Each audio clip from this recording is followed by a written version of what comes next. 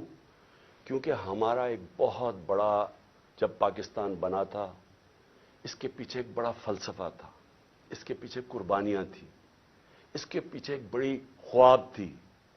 اس ملک کو بنانے کے لیے ساری دنیا، مسلمان دنیا میں خوشیاں ہوئی تھیں. مجھے البینیا کا پرائم منسٹر ملا ایک دفعہ. اس نے کہا کہ ہم قائد اعظم کی تقریریں سنا کرتے تھے، اب وہ فوت ہو گئے، ہم ریڈیو پہ سنا کرتے تھے.